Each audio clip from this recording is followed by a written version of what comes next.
habit of crushing the air out of plastic water bottles and screwing the lid back on before putting them in a recycling bin. I also do this with my Coke cans. That's embarrassing. Not just because it's really satisfying, that time it wasn't, but it's to make more room in the recycling bin so that more can be recycled. I realize I don't do much else for the environment anymore, whereas I used to be so motivated to improve my environmental impact. This might be because my priorities have changed. Now I'm more focused on schoolwork and planning a career, which I suspect is something that happens to a lot of us. I am also just a lot lazier now. I'm using this talk to rekindle my passion for environmentalism and hopefully inspire some of you as well. In terms of environmentalism in a Haileybury context, I'm going to be focusing on clothing and meat consumption. I'm going to start by explaining the supply and demand chain, which is relevant to everything we buy. A lot of people have the mentality that if something is already made and it's packaged and on a shelf to be bought, we may as well buy it, and it might even be a waste not to. However, if the demand for certain products goes down, and companies aren't making as much money from selling them, they won't produce as much, and so the environmental damage from production will decrease.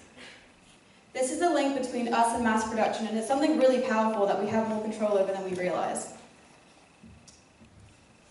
I'm definitely guilty of buying clothes I don't need. I've lost track of how many clothes I've impulsively bought because I'm trying to be trendy, and then I just end up donating or throwing away. The clothing industry is the second largest polluted behind the oil and gas industry, and this is largely because of the production of the clothes themselves. The average lifespan of clothing in our wardrobe is 3 years, but being able to extend the life of a garment by 9 months reduces the waste and water impact of the garment by 20 to 30%. Knowing this is encouraging me to buy better quality clothes, which I'll like and keep for a long time, and also think about what I'll do with them when I'm done with them, like donating or recycling. Rediscovering thrift is a great way to help the environment. Thrift is the buying and selling of secondhand clothes. It's trendy, it's reusing clothes, it saves money, and a lot of the time the clothes that we buy from secondhand shops are unique in style. One time I was in Urban Outfitters, and I asked the girl behind the till where her top was from. It was this really gorgeous pattern blouse that suited her so much, and she answered that she got it from a charity shop and it was actually from the 80s, and she had just taken out the shoulder pads. I thought she was the coolest person ever.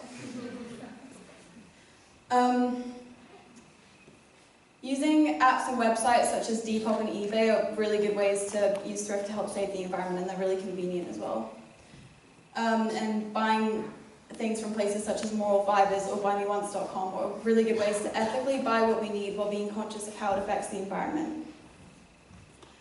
Now moving on to meat consumption. Don't worry, I'm not telling anyone they're going to hell for eating meat. However, there is a social media influencer called GraceFit UK who's vegan for environmental reasons and actually gave me the idea to look further into it. Almost a third of all land on Earth is used for livestock production. That's a lot of methane gas pollution from essentially just cows farting. When I think about that statistic, I think about what a climate change situation would be like if that space was filled with trees or even greenhouses instead. Currently, 800 million people suffer from hunger and malnutrition, yet the amount of cereal that would feed 3 times that many people goes into feeding livestock.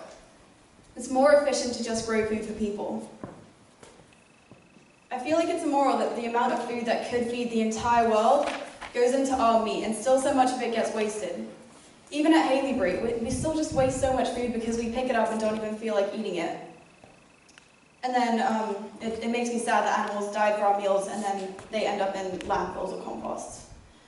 But actually in France and in UK cooperative supermarkets, they ban wasting food, and food that isn't sold has to be given away or used to feed animals.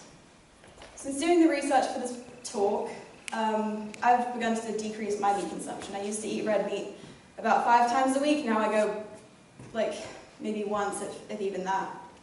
It's a great idea to try to decrease your meat consumption. There's no downsides.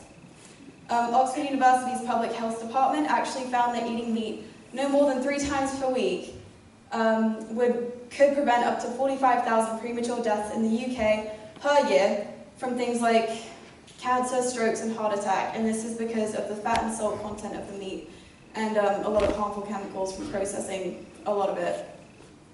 This would also save the NHS £1.2 billion per year. It's a great idea to try reduce your meat consumption, and don't be afraid to change up your diet, whether it's reducing meat consumption, becoming vegetarian, or even vegan. A huge bonus is also that we'd be saving millions of animals. I could talk for hours more about the environment and the importance of preserving it, but I'll end my talk here. Thank you for listening.